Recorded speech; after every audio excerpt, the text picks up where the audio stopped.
G'day everyone and welcome back to Home Drive-In and welcome back to another episode of Take 10. This is Teedo, my co-host. He's here because our video today is all about animals, and while he's a little disappointed not all of them are cats, he felt compelled to be a part of it. So yeah, that's what that was. I really should have written a bigger part for you, shouldn't I? Don't look so depressed. You're a movie star. Maybe you'll get me some more subscribers. Not that I would reduce myself to such cheap tactics.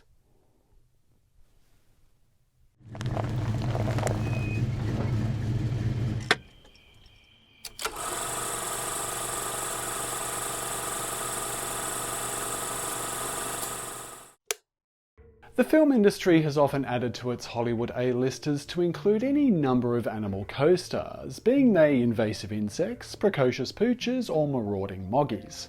Yet nowhere seems to make more expert use of them more than our beloved horror genre, whether that animal in question happens to be a heroic sidekick or the central antagonist. This list acknowledges horror films where an animal, or animals, deliver such memorable performances, being that due to being exceptionally trained, pivotal to the plot, or their mere presence on screen was something to behold. The one stipulation is that we are talking about real animals, so models, CGI, claymation creatures, or mechanical sharks will not be featured on this list. Sorry, bros. So with that, I give you 10 memorable animal performances in horror movies. This will be spoiler light, but not completely, so let's throw in a spoiler warning for good measure. Let's begin! Number 10. The real shark. Jaws. Ha! I fooled you with that stipulation, didn't I? Come hell or high water, if I can get a Jaws reference in here, I will. While the three mechanical sharks built for Steven Spielberg's blockbuster are exempt from this list, I said nothing of their real-life stand-ins. One tends to overlook the fact that interspliced with old Brucey were some effective shots of actual great white sharks, filmed by diving legends Valerie and the late Ron Taylor in South Australian waters. When oceanographer Hooper encounters the 25-foot beast at the film's climax, a genuine great white shark doubles for Bruce in a few shots, alongside a miniature boat and cage. The shark performance is memorable for the very fact that during filming, the frenzied fish became entangled at the top of the cage, where it became understandably agitated. Steven Spielberg loved the footage so much that he actually changed the film's ending, which, as in the book, Hooper was meant to be taken by the shark.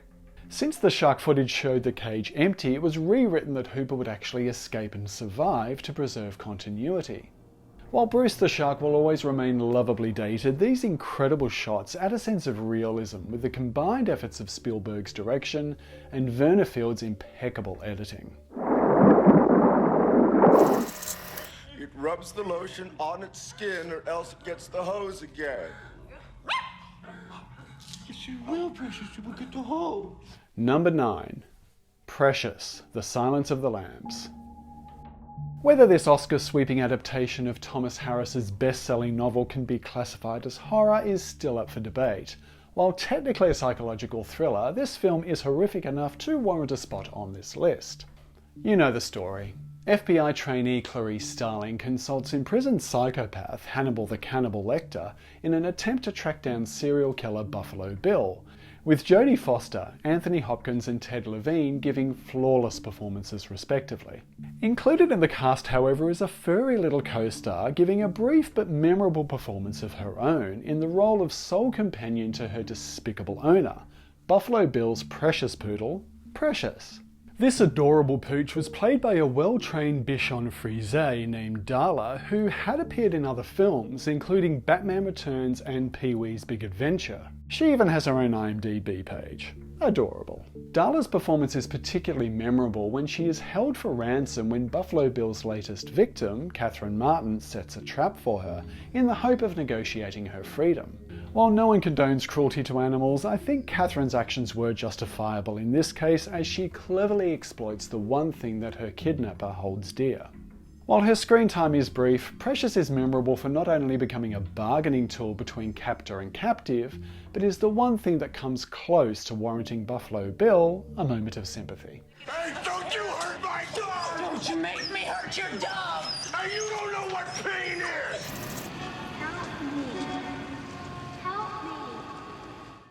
Number 8. General. Cat's Eye.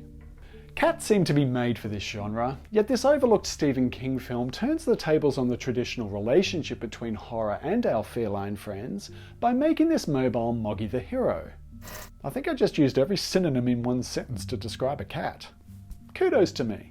This anthology film features a nomad puss intersecting 3 separate stories, with the ultimate goal of saving a young girl with whom he seems to have a telepathic link.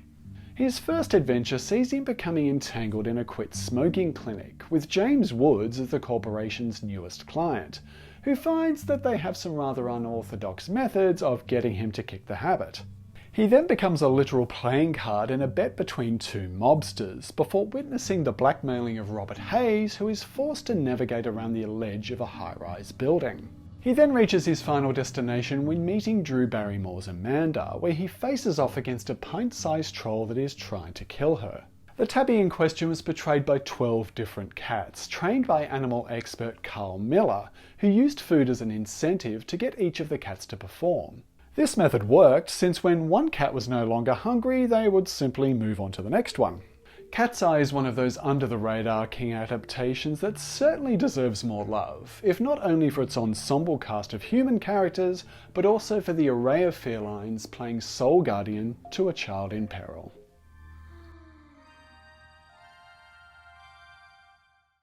And while on the topic of cats... Jonesy. Jonesy. Number 7. Jonesy, Alien.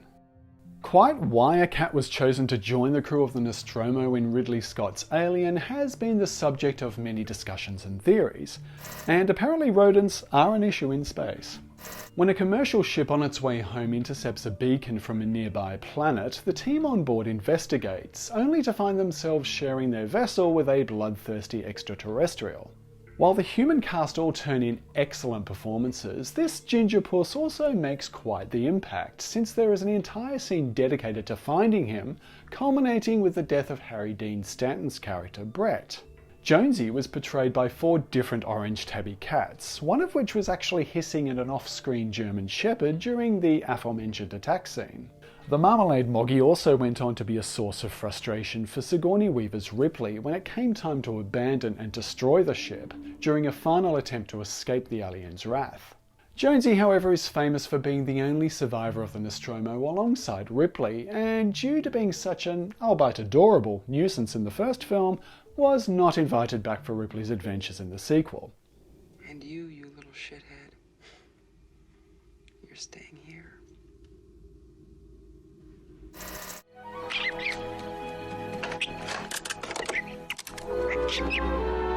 Ella, put the lights back on. Give me my stick. Number 6. Ella, Monkey Shines. Intelligent primates have often been the subject of sci-fi and horror, with director George A. Romero bringing us this adaptation based on a 1983 novel by Michael Stewart. When Alan, a newly quadriplegic athlete, is provided a capuchin monkey, later named Ella, to help with chores and be a companion, his scientist friend decides to enhance its intelligence with an experimental serum. As Ella becomes increasingly perceptive, she appears to channel Alan's more sinister desires, murdering certain people and birds with whom Alan had previously become disheartened. Ella becomes progressively more obsessed with her new master, who, on top of carrying out his deepest and darkest, appears to be trying to, shall we say, venture out of the friend zone. Played by a mischievous monkey named Boo, who was apparently quite the prankster on set, going so far as throwing her own leftovers into the mouth of actor Jason Begay one day while filming.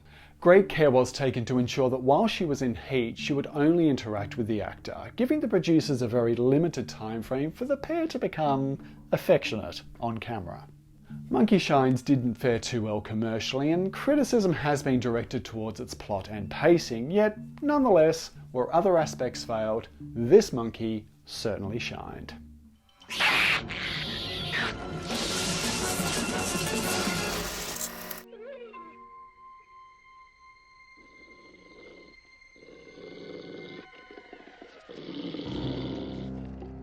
Number 5. Cujo. Cujo. With St. Bernards reportedly being one of the most mild-mannered dog breeds to ever enter a suburban home, Stephen King saw fit to challenge that consensus in his 1981 novel, which was later adapted for the screen by director Lewis Teague. When a passive pooch playfully chases a rabbit into a burrow, he's bitten by a wild bat, where things seem to turn sour for the poor doggy, as his affable demeanour becomes increasingly hostile. Bats. It's always the bloody bats. Seeking auto repairs, Donna Trenton, played by horror veteran Dee Wallace, arrives at Cujo's family home with her young son Tad, where they find themselves trapped in their car with the now rabid St. Bernard menacing them from outside. With some of the more visceral scenes being performed by a person in a suit or puppetry, the majority of Cujo's performance was in fact portrayed by a selection of very real canines. There seems to be a lack of recollection as to how many St. Bernards were actually used for the film, with different crew members estimating somewhere between 5 and 10, with each dog trained to perform different tasks. According to IMDb, the popularity of St. Bernards declined dramatically after this film was released, and it's not hard to understand why. With some clever editing and once again the incredible Carl Miller handling the animals, we have no problem believing that this once lovable St. Bernard has become a marauding killer. Cujo!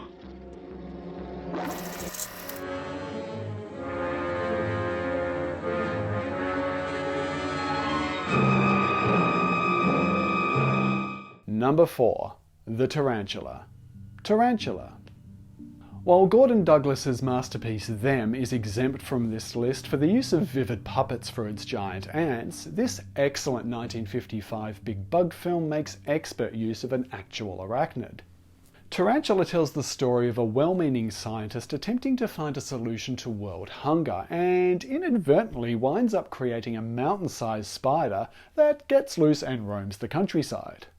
While the film takes its time showing the full scale of the eight-legged beast, the final half of Tarantula is a visual feast as the colossal creature becomes centre stage. Reportedly 5 different spiders were used, controlled off-camera using jets of compressed air that would navigate the spider over a miniature landscape. This footage was then combined with backgrounds of the Arizona desert, actually Apple Valley in California, creating a striking array of shots, many of which would almost put today's overuse of CGI to shame. While a few glimpses of the arachnid in close-up were puppets or models, the majority of the film's haunting images with the real tarantula are truly something to behold, especially for a film of its time.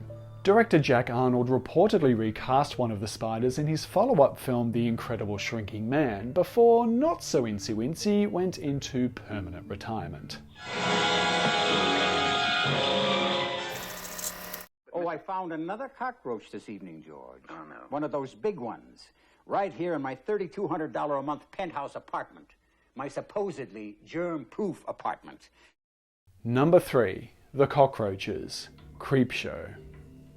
Another Stephen King anthology, this time under the direction of the aforementioned George A. Romero, sees a comic book come to life with 5 creepy tales featuring some impressive makeup effects by Tom Savini and an incredible ensemble cast. However, it's the 5th and final segment, They're Creeping Up on You, that earns a spot on this list, sporting the biggest cast of all. Germophobic multi-millionaire Upson Pratt, played by E.G. Marshall, finds his otherwise sterile penthouse apartment overrun by thousands of cockroaches. While in subtext the roaches represent the Scrooge-like business mogul's view of his subordinates, whom he constantly abuses, the presence of the insects themselves is truly a visual feast. The insect army featured in the film was comprised of tens of thousands of cockroaches sourced from Trinidad and then bred in a mobile trailer appropriately titled The Roach Motel.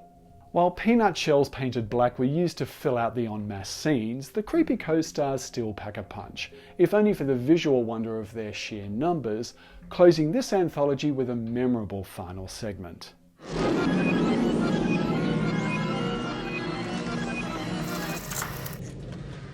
Go ahead. Go ahead, what are you waiting for? Number 2. Jed, the Thing. Okay, the wolf dog in this John Carpenter classic is not referred to by name. However, behind the scenes, this striking cast member has been lauded by horror fans.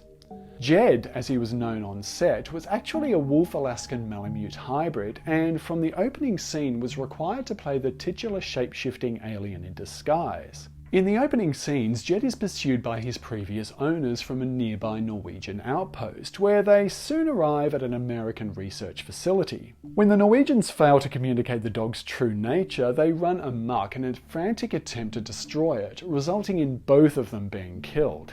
Once adopted by his new American family, Jed's performance really shines as he silently studies his new environment. We know pretty soon that something is amiss. While the puppetry used for his eventual transformation is what most audiences remember, Jed's performance early in the film is simply astonishing, as this expertly trained dog gets right into character. Quietly stalking and studying the team, we the audience have little trouble believing that Jed is in fact an intelligent alien invader waiting for the right time to strike.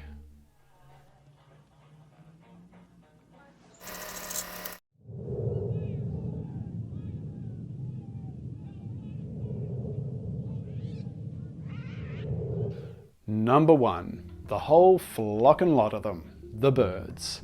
Yes, the airborne adversaries of Alfred Hitchcock's The Birds were bound to make this list, and their worthy spot at number 1 is more than justified. When socialite Melanie Daniels, played by Tippi Hedren, arrives at Bodega Bay in playful pursuit of Rod Taylor's Mitch Brenner, it appears the local bird population is in not so playful pursuit of the townspeople. With a cast of reportedly 25,000 different sparrows, seagulls, crows and ravens rounded up for the film, many of the cast and crew suffered injuries since our avian friends tend to not respond too well to direction. Bird trainer Ray Berwick would entice seagulls with food to perform, whereas others like ravens and crows, who are generally more intelligent, could be trained more precisely, as demonstrated in the expertly directed jungle gym sequence. With some mechanical birds used sparingly and the optical compositing looking admittedly dated, there is still some authenticity to be found, with certain sequences holding up remarkably well. Hitchcock's highly publicised treatment of actress Tippi Hedren may leave a sour taste for some viewers. However, one can't deny his craftsmanship in this film, converting our avian allies into formidable feathered foes. Thanks a bunch for watching, everyone. I realise the horror genre has plenty more animal performances to admire. This was just our list, so if you've got some more you want to share, feel free to leave us a comment.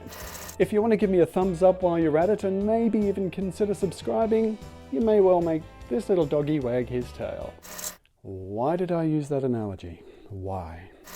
I will be back soon with a new retrospectives, yet until then, be good to yourselves and each other and your pets.